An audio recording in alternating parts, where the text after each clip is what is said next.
Hi, thanks for tuning in to Love Life 2. This is the new season on positive gender dynamics, and I'm your host, Dr. Babe.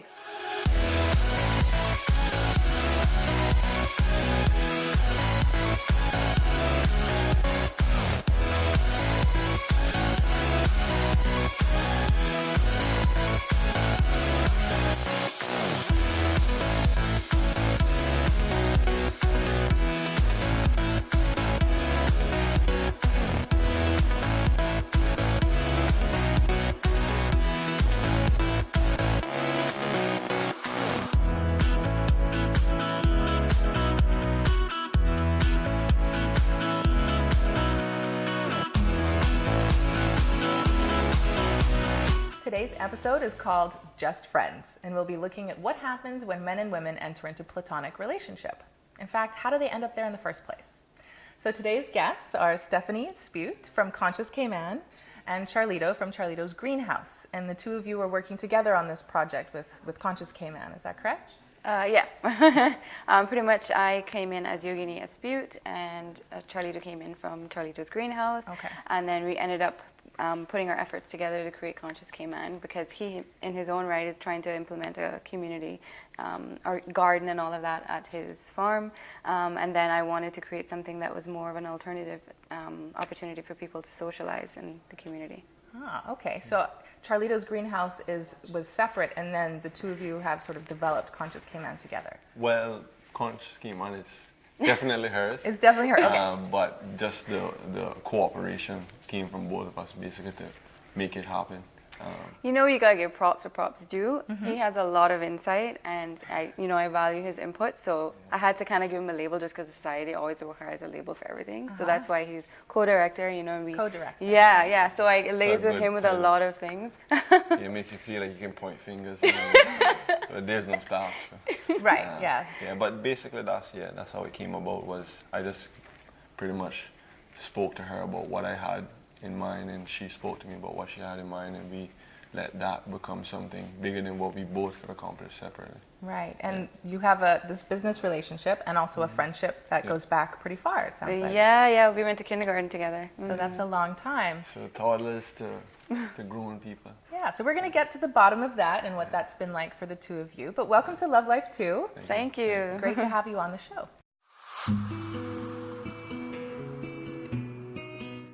Thanks to Cayman Hospice Care, I wasn't alone the day I died. I was in the house where I'd lived for 50 years, surrounded by the beautiful blue water of my beloved Cayman. The day I died, I wasn't sick or frail. I was the little girl in the yellow dress who played on the beach her entire life. Cayman Hospice Care. We're about life.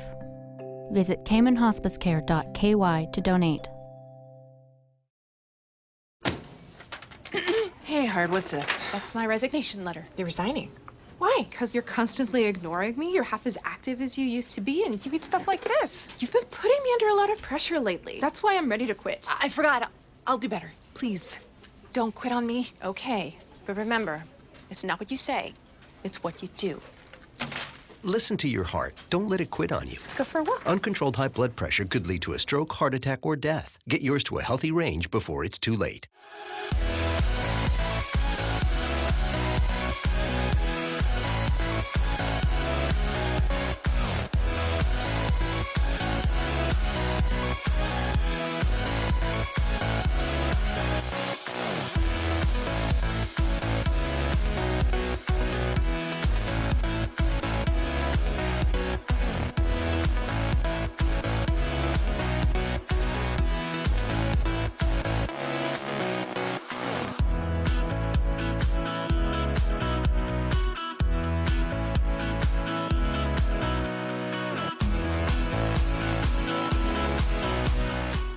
Welcome back to the show.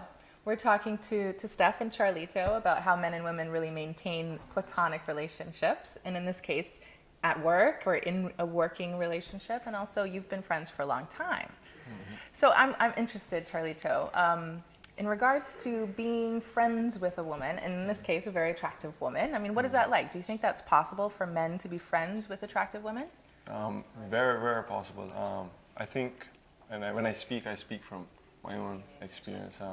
I think it's a level of maturity in a man, understanding yourself first and what it is you have in mind for yourself. I think once you understand that, I think a relationship, obviously, her being more attractive, it makes it a little more difficult.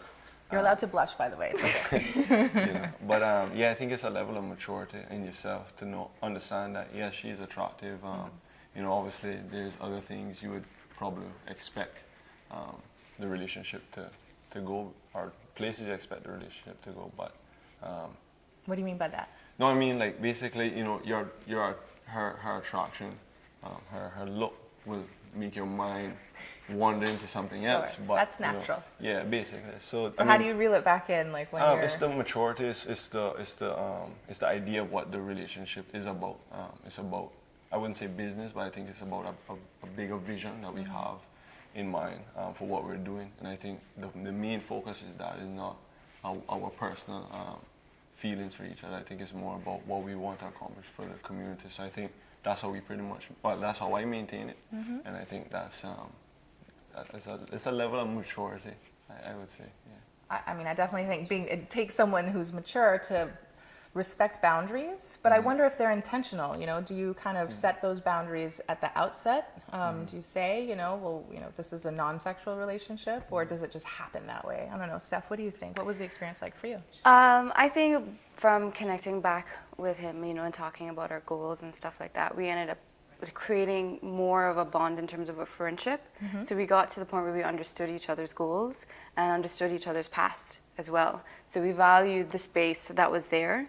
And for me, I know I had to set my own boundaries, you know, in terms of what my triggers are as well, you know, because even though it's, you know, gender-based in terms of trying to create a relationship, man and male and female, we all have our distinct ways about us, as you know, as well. Of course, yeah. So, and being in that situation where we're, you know, talking all the time, and we're on a farm, and you know, we're creating all these things, wonderful things for the community. That's what you need to focus on. You know, something that's more than what your personal desires could be in that moment. You know. What do you think it would be bad? I mean, if those boundaries are crossed, or how can we make it safe to still be sort of organic with each other? I don't know. Is there a space for that?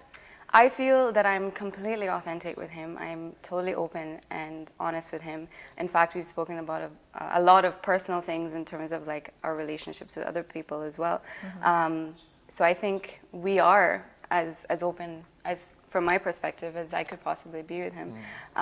But I think I'm a little bit reserved in terms of crossing that boundary until I can get the community organization to a certain level, you know? Because I probably have heard stories of men and women in relationships from a professional standpoint, like as a therapist, where lines do get crossed if you work together and then there's something sexual happens. And it can be quite complicated, and it can, maybe because it wasn't sort of approached to begin with in a very sort of mature way with respect and stuff like that. And that's usually when things implode.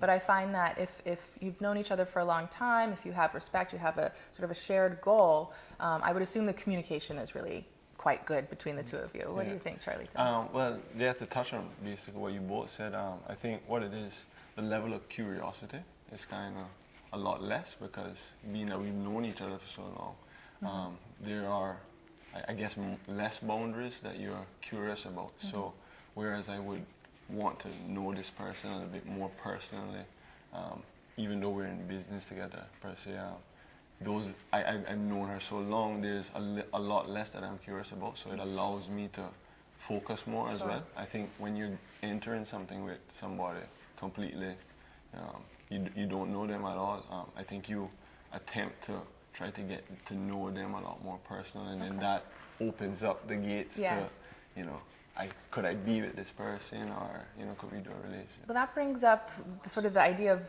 differences between men and women to me, because I think men are a lot more attracted to novelty in that sense. Maybe both are, but for a man, I think, like you said, it's if you don't know someone, it's that instinct to explore, I think, and so that's an attractive trigger, I think, or an attraction trigger for men, where if it's someone new, you know, maybe you push those boundaries a little bit more Yeah. like sooner or something, Yeah. or maybe that's more of a reality. But for women, I think maybe they work a little bit differently. And for you, Steph, do you feel like as an attractive woman in this day and age, like it's harder to be friends with men in general? Like we don't Listen have to me.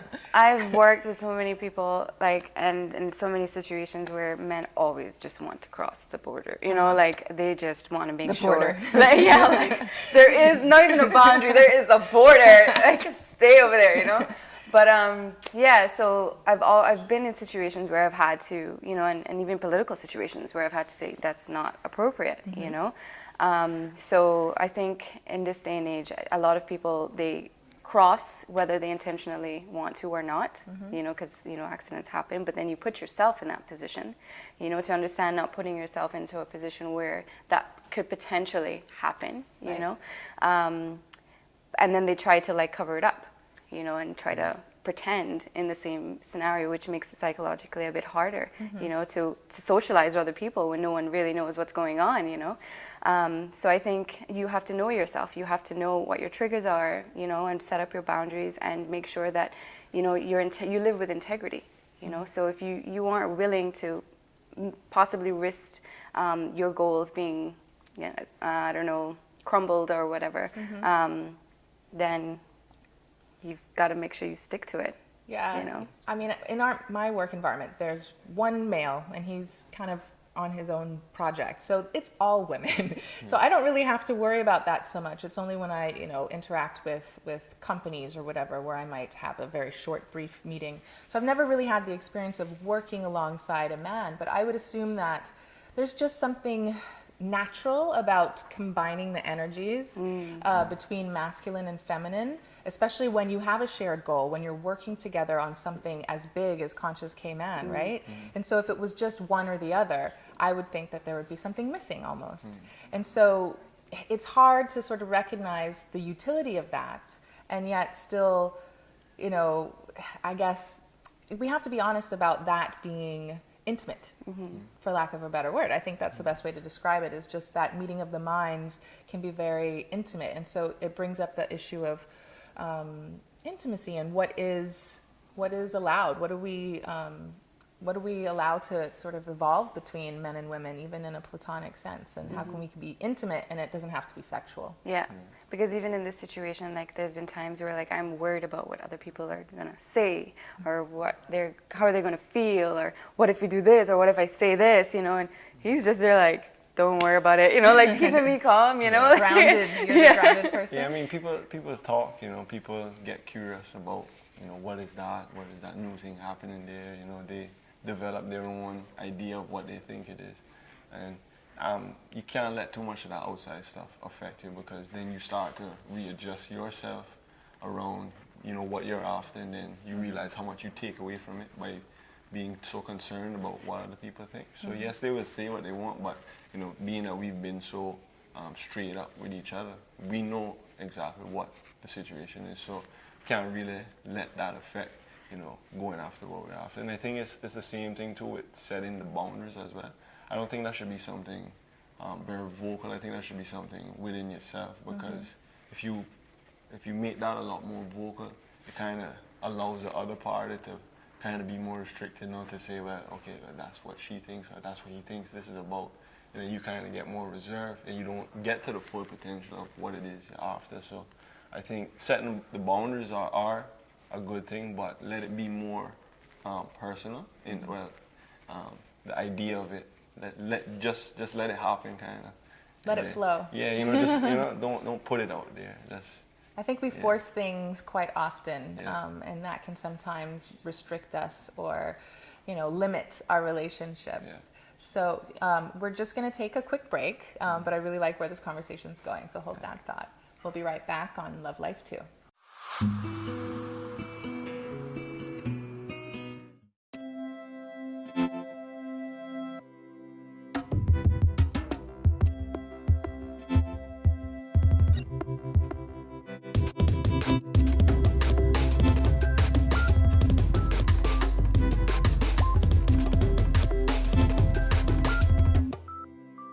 I think someone at my friend's school has this thing called autism. My friend's brother's son has autism. My neighbor's son has autism. My son has autism. Autism is getting closer to home.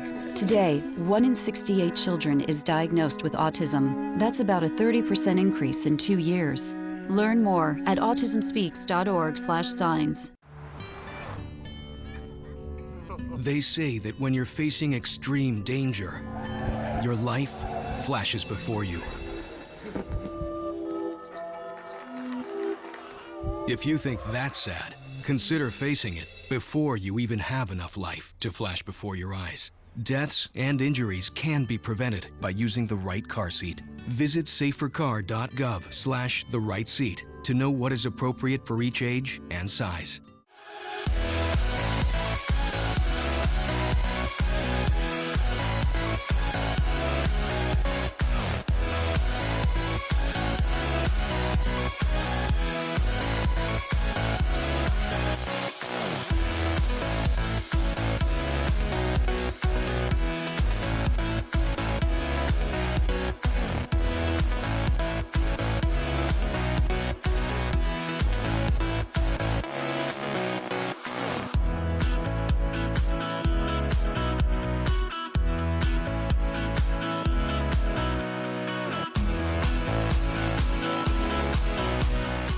Welcome back to Love Life 2. We're still talking to Steph and Charlito about their working relationship, and they've been friends for a very long time, so how that relationship has developed over the years.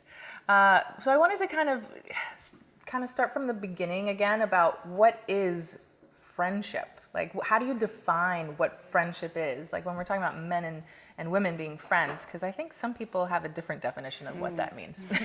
Let's clarify for a second. What do you think, Charlie? And I go first. Yes, I kind of want to know as the man, right? Because I think that term is used quite loosely these days. Yeah, yeah, obviously, we just friends, and then obviously there's a hidden agenda kind of thing. Yeah, I think what it is that obviously you see something in someone you like beyond looks, you see something that you can cooperate with, basically, they have the qualities to be a friend, and obviously sometimes friendship means that I could see that same quality being a part of, being in a relationship with this person. What qualities would you be talking about? It's the things you look for, I guess, in yourself as well. Okay. What you find in yourself that you would like to give to somebody. When you get that in return, it automatically makes you feel like I like this person, or I feel comfortable around this person. Then you get more personal, or you do more things together to build on that relationship. And I think that's what friendship generally is. I mean, regardless if it's family or it's just random people, it's the bond you have with somebody that you see that I can have this lifelong. I need this a part of my life now. And I think sometimes what happens is you get so into it is that you want it to go to the next level. You want more from that. And then obviously that's beyond friendship now. So I think the friendship is just knowing what you get from that person that's comfortable, and just saying, I like this and I want to keep it here, because I don't know where it could go. I don't know if I want it to go there, but I like this situation. So. Well, that sounds like more of, I think, the traditional definition of what friendship. Yeah. Or what it is to me. Well, yeah, I mean, because that sounds like platonic, Yeah. It's non-sexual friendship, but it is still intimate, right? It's still an intimate, non-sexual, intimate relationship between man and woman, because you're emotionally intimate, right? You're connected. But for you, what do you think people, maybe Steph, from your point of view, use friendship as a term for? Like, do you think it's just a non-sexual term these days? I think for me, because I've had quite a good amount of significant failures in relationships. Well, I wouldn't say failures, but like, especially to do with men, they always just want to cross the boundary. It's just like, just stay still, like, And I think that's what I respected most about Charlito, and I'm willing to even build more than just Conscious K-Man with him, because he is reserved in that aspect, where it's okay, I respect this woman in her position, and we're going to move and fulfill something more than us, So I think to me, in terms of a friendship with male and female, it's just not crossing that sexual boundary, you know, because then you start to engage in other things, you know, like you start to be sarcastic with each other and people pick up on those things and all of that, you know, it's just not necessary. You know, you have to decide within yourself, like, if this person is potentially somebody that I want to build something with in terms of a marital experience, you know, or if it's just a hookup, or, you know this person is somebody that I could actually build something in the community with, for instance, our situation. Because I find that some people also, they use it in referencing the friends with benefits maybe. And so I think that a lot of times people may be considering it's the basis of any kind of relationship. Having a friendship, I think, is a relationship. That's very important. But that if you're not committing to someone, like if it's not like a monogamous or serious situation, then people can sometimes still call you a friend, but really there's a sexual relationship going on behind closed doors or whatever. And I mean, to each his own. If that makes you happy and everyone agrees to that agreement, then that's fine. But I think sometimes we have to clarify what we mean, because people do use things interchangeably. And so for you, I mean, it sounds like what you're describing between the two of you is a platonic, respectful relationship that is quite warm and affectionate, right? But do you find that sort of ingredient is the primary, most important, significant one in a general sexual relationship, like that type of friendship? Absolutely. Okay. There needs to be a foundation in terms of a friendship, you know, before you go any further. Because at the end of the day, whoever you're with, you want to make sure that they have your best interests at heart from the very beginning, you know, like it's not just, oh, this person satisfies my needs in this aspect, you know, or this person is good to have next to me when we go out, you know, but this person is somebody that I actually value, and I want to make sure that their well-being and their happiness is first and foremost, you know. And I think that's what also makes it easier for it to continue that way, as well, as when you have that level of understanding from the beginning. Because obviously if you go into it, like she said, with like, oh, I can see myself with this person in just this one area, then you kind of try and build on that specifically. Whereas if you generally just have respect for that other person, you know, it'll maintain itself almost, you know. So would it be a big risk then to then decide, or maybe not decide intentionally, but maybe if it did cross that line, do you think that that would be a big risk to the friendship? Yeah, it depends, you know. It depends on the individuals in the situation, what they would feel about the next step, you know. Is there a way to protect the friendship, maybe, if it does happen? Well, yeah, I mean, it goes back to maturity. So obviously, if you end up in a situation where something sexual happens, you get to that point where, do we discuss this, or do we brush this under the rug, or how do we go on from here? And I think that's what the next steps have to be, is, okay, this happened, you know, what should we do now? Do we continue and not act like it didn't happen, or do we, you know, accept it and continue, or do we try and build on that specifically? No, I think those are the next steps, and that's based on the individual at the time, because it could be a bad experience as well, like, oh, I wish that never happened, and then you can't continue the original mission. Right. So it's kind of like you know, if it happens, now we need to plan. I don't think you can really plan beforehand. Sure. Yeah. But do you think that, Steph, I'll ask you, do you think that men and women who have been sexual with each other in the past can be friends? I think so, but it has to have that respect level in order for it to progress, you know, or keep going, rather, despite the fact that you've now engaged in sexual interactions. I think at the end of the day, you have to say to yourself that, you know, is this person worth cutting off, or can we move past it, you know? And you have to know the person that you're dealing with too, because that's how you are in a friendship, because you know what this person's triggers are as well as your own. So you don't want to put yourself in a position or say the things that you know is going to piss this person off, and then the relationship goes even further, you know?